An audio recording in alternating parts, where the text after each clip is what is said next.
Hey, let's build this. Let's build some avatars for existing businesses. And now a word from our sponsor, Anchor.fm.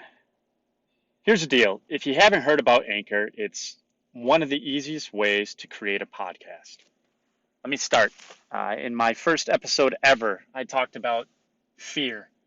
And fear comes from a lot of places, one of them being able to access technology. But Anchor FM is free. It's a creation tool that allows you to record and edit your podcast right from your phone or computer. They'll even distribute it for you so it can be heard on Spotify, Apple Podcasts, and a bunch more. And guess what?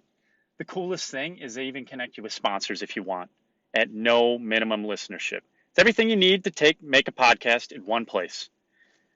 So here's the deal. Download the free Anchor app or go to anchor.fm to get started. Again, go to anchor.fm to get started or search in your app library for anchor.fm. All right. So in the last episode, we talked about startups finding customers that fall into a sub-niche or a sub-niche of health, wealth, or relationships. And it's great because between last time and now, I have a prime example of somebody who has an existing business, and we went through this upcoming process on how to develop their avatar so that they can target more efficiently to all of their clients and customers. So here we go. All right.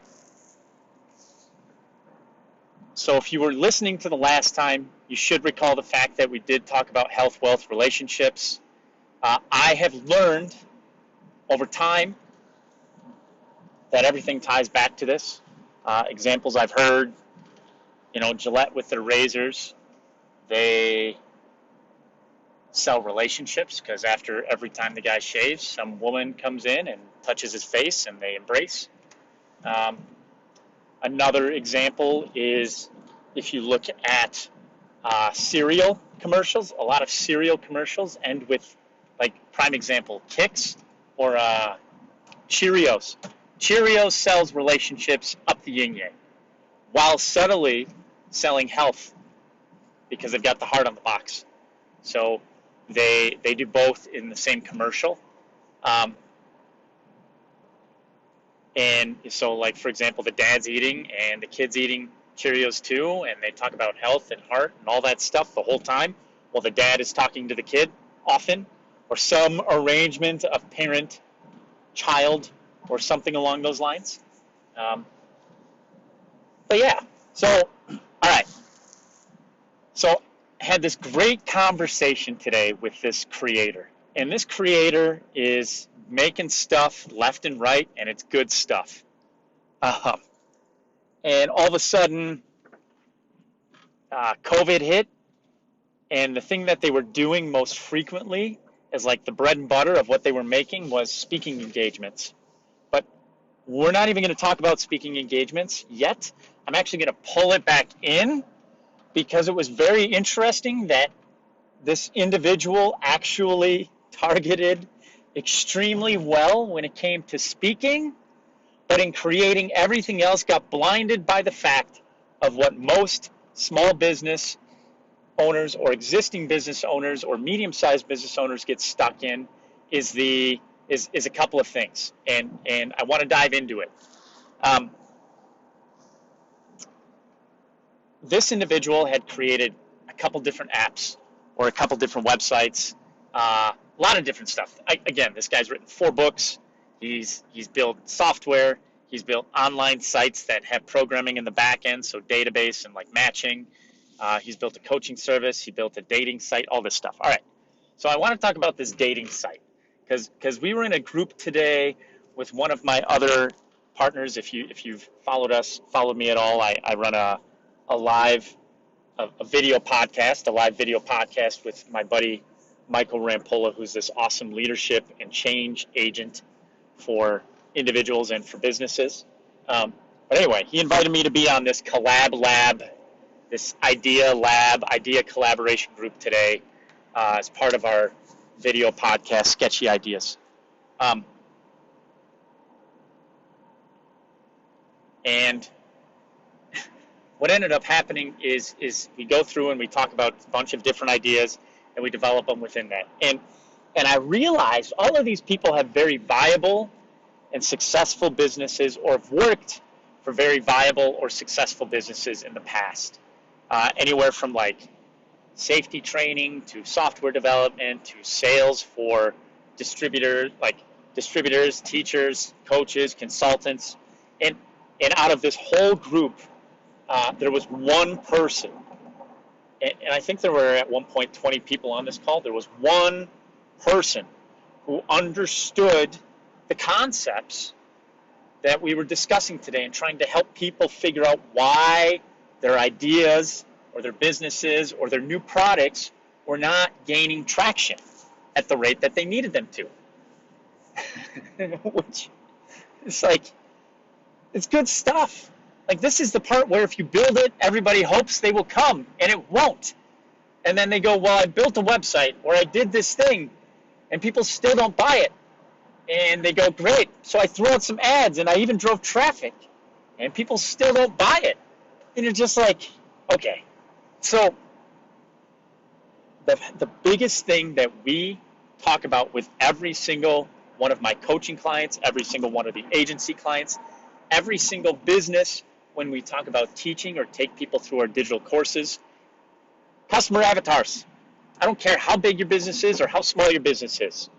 If you can nail this stuff as an existing business, your business will begin to grow because it does a couple things. You clarify the messaging, you clarify the target and the distribution channels, and you're not doing shotgun because you're going specifically to where those people are hanging out. You go specifically and talk directly to their messaging and the words that they use. There's just a lot of things. So it's one of those things that I cannot stress it enough. I literally, today, Michael on the call, he's like, dude, why'd you get so passionate over this stuff? And it's like, I just want people to get this, because if they do, the business will begin to work at the rate that I know it can work. And I mean that not as like it's because of me. No, it's because all of them are making really good stuff.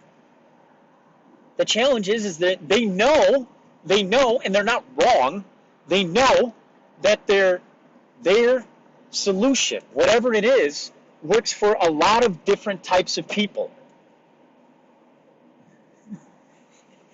All right, so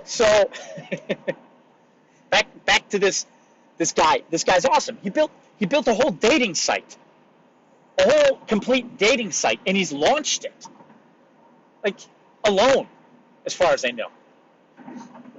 Like, just imagine the programming and the database, the parent-child database, all the back-end work that has to be done in order to launch this site that has this functionality that does all of this cool stuff. So he's like, I really wish this dating site would gain some traction. I really wish this coaching website that is like self-coaching, self-help website based on like you input and some stuff comes out that has to deal with where are you losing energy, why you can't get stuff done is because you're so like, it all makes sense. And the thing he consistently kept saying to me through this call is like, well, almost everybody can use it. I said, cool, that's awesome. Like that is great, right? So he's built this great offer that can be leveraged by almost everyone. The world is your oyster. He's like, but they're not gaining traction. And I'm doing marketing and I'm running ads, and with the dating site, he's like, it takes critical mass, and critical mass means, you know, you gotta have enough people on there so people can date and connect and do all this stuff. And I was like, yep, totally get it. He's like, well, and Oprah's not going to talk about my dating site. I was like, well, maybe not yet, but anyway, different story, different thing. I said, okay. And Michael chimed in because he knows this stuff. He's like, so He's like, so what do all the users of your dating site have in common? He's like, you don't have to answer right away. Let's get some feedback from other people in the group too. And you could just see this guy's gears turning, and he's like, he basically throws his arms up and he goes, hold on, they're all single. And I just about lost it. I was like, okay, yes, they are all single. Good. Anything else? He's like, well, we've got ages from 20s to 70s and 50s and 60s and everything in the middle. I was like, that's awesome. That means your tool is capturing all of those different people in some way, shape, or form. I said, but you just asked about traction. And so I explained this concept of health, wealth, relationships, and the, you can go into subsegments of like, in relationship coaching, you can do dating coaching, you can build a website like this, you can do that. But I've said people have owned those sub-arenas inside of those three motivators. So what you have to do is go at least one more sub-niche or one more niche deeper. And the easiest thing to do then is to go, great, who in this realm of using dating sites are we going to talk to in our messaging? He's like, but everybody else can use it. I said, I know. I said, but the cool thing is you'll get this interesting thing that will happen called the halo effect. He's like, what do you mean? And I said, the halo effect is this, is that you can't gain traction right now because there are so many other dating sites that have gained way more traction already that speak to a broad audience. So therefore, they're going to go to quote unquote best of breed if they don't have something that speaks specifically to who they are as a person, either physically, psychologically, environmentally, all of those things. And so we dove into it. And it was really, really interesting that this one woman totally was getting it. Like, she's like, yeah, so in my coaching business, I deal with women who are struggling with confidence, and they may own their own business, and like narrowed it down. She's like, they look like me, right? They're in their 40s to 60s, and we're building this and she got it. And everybody else is like, yeah, but my thing can do all of this for all these people. And I was like, I get it, friends, but you're all trying to gain traction, just traction. And the easiest way to gain traction is to go hyper specific to who you're talking to, because then what you find is that all of these other things become easier, and you actually get results, which means you're going to put in more time, and you're actually going to get referrals. And I use the term of, I talked to you guys about BPODs already, right? How came in, there were all these different users, and that's great, and there will continue to be. But I said, what if, to this gentleman who built this dating site, what if you targeted the group that of all of the users that you have on there is the most underserved in the market? And he's like, what do you mean? I said, so we've identified, Match.com owns like 5 of these sites, right? And then you've got farmers, you've got Christians, you've got all these different hyper archetypes.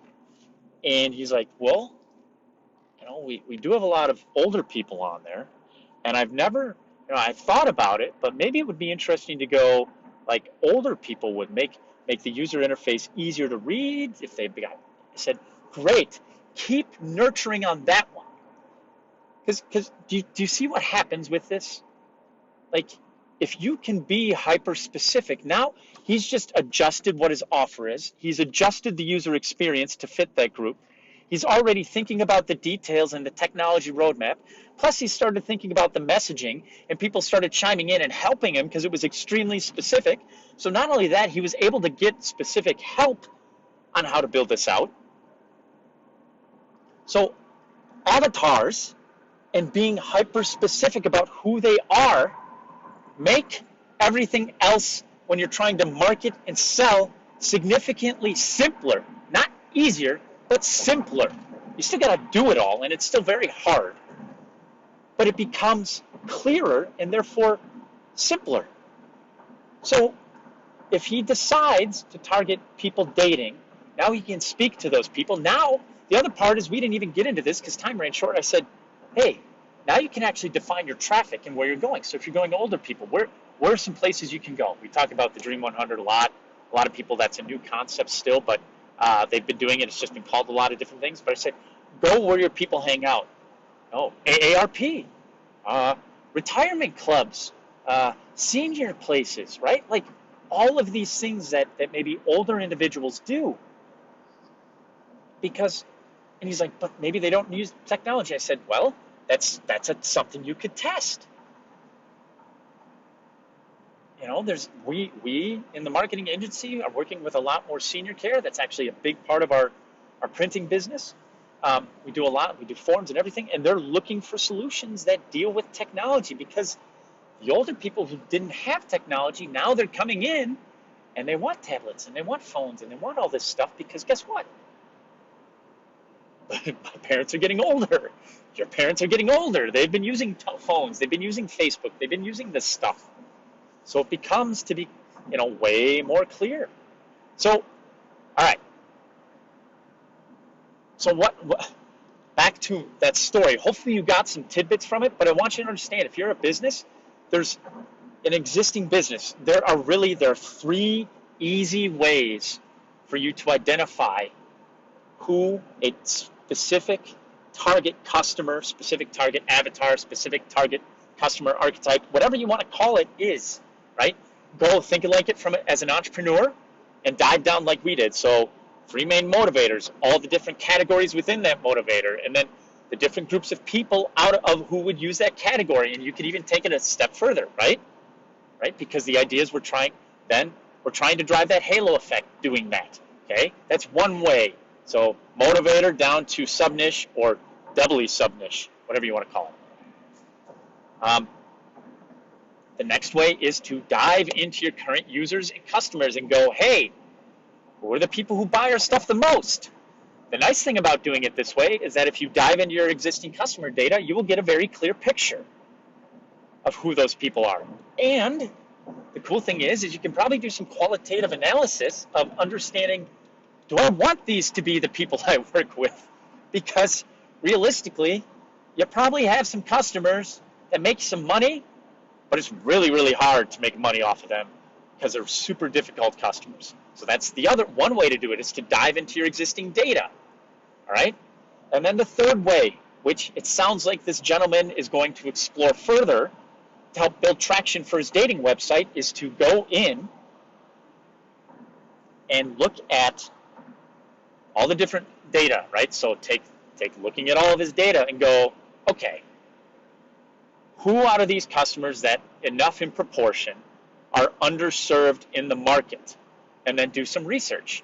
So I suggested, hey, you can actually go into Google and see if people are researching or searching for this stuff. So if you're searching for, hey, single 60-year-olds looking to date, right? Maybe that's a search you look up. Google will tell you the search volume. And if you go, when show notes get built for this, I will do my best to make sure that that link is there so you can put in search terms and see the search volume on Google. I know Bing has a similar tool, and that's also Yahoo, and as well as some of these others do as well.